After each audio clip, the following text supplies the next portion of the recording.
Nicolas Fraisse est doté d'une faculté pour le moins étonnante. Quotidiennement, il sort de son corps.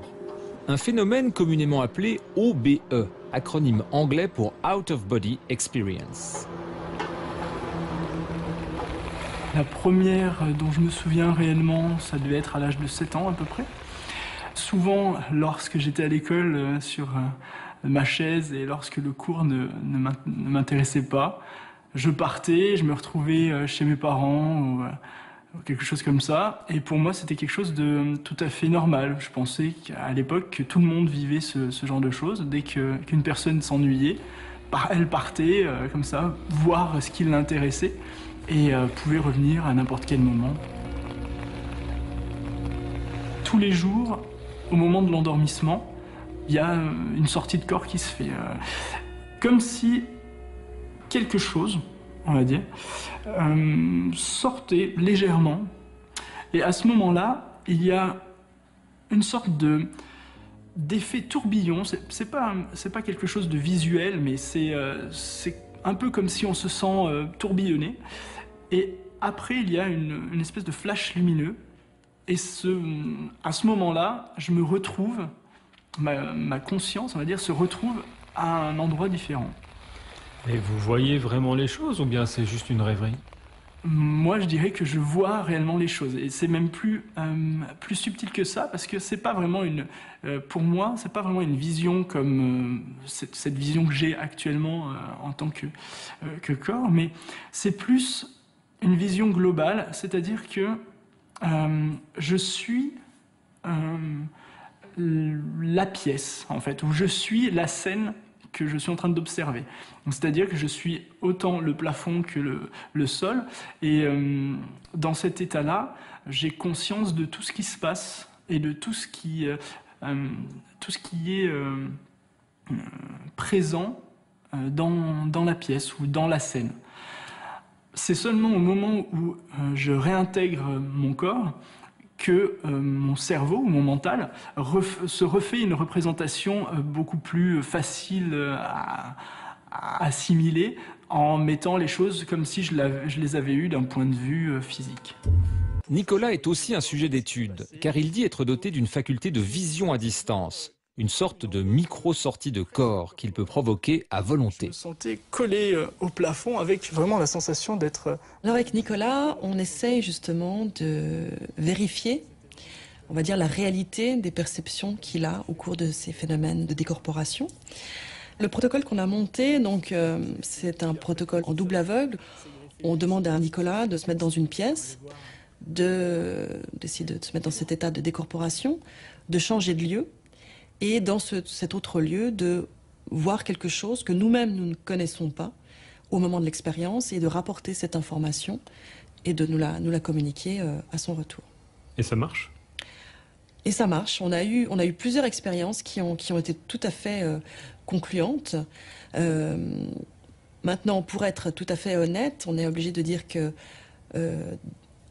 d'un point de vue scientifique, ça ne constitue pas encore une preuve irréfutable, puisqu'il faudrait pouvoir répéter ce résultat un certain nombre de fois, ce qui nous permettrait de faire des calculs de probabilité, donc d'exclure totalement le hasard, voilà, pour que ça fasse vraiment office de preuve.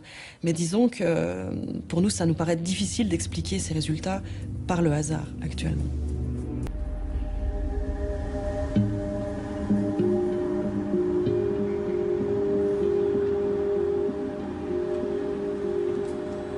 Il y en aura suffisamment de chocolat, c'est bon. Ouais. Merci. Tu veux le pack aussi? Ouais.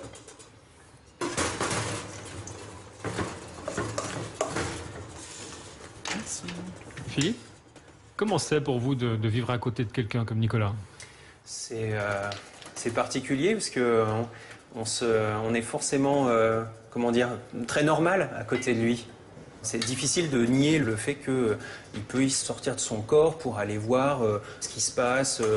Souvent, il aime pas trop, mais je vais lui demander, par exemple, on prend le tramway, je vais lui dire, bah tiens, allez, dis-moi à la station suivante de tramway, tu me dis le nombre de personnes qui attendent le tramway, et puis tu m'en décris une particulièrement.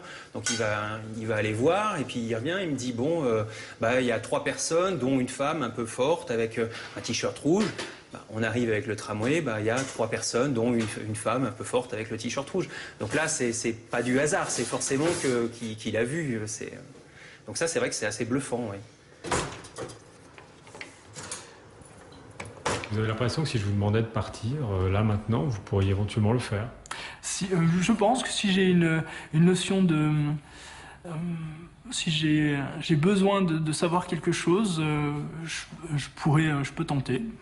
Par exemple, là, on s'approche de midi, on peut avoir faim, on peut se dire, tiens, on peut avoir besoin de quelque chose à la boulangerie. À la boulangerie? Ouais. Et par exemple, vous voulez essayer avoir quoi? Je sais pas.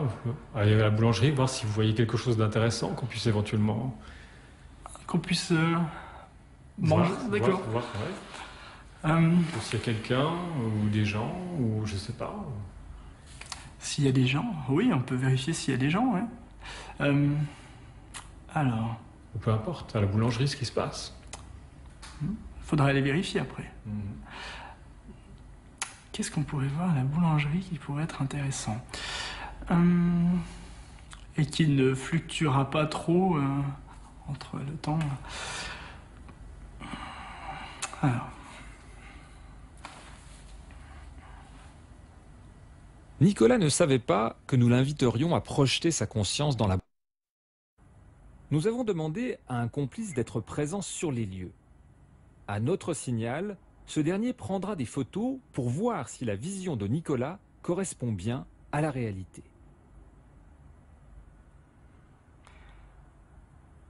Ça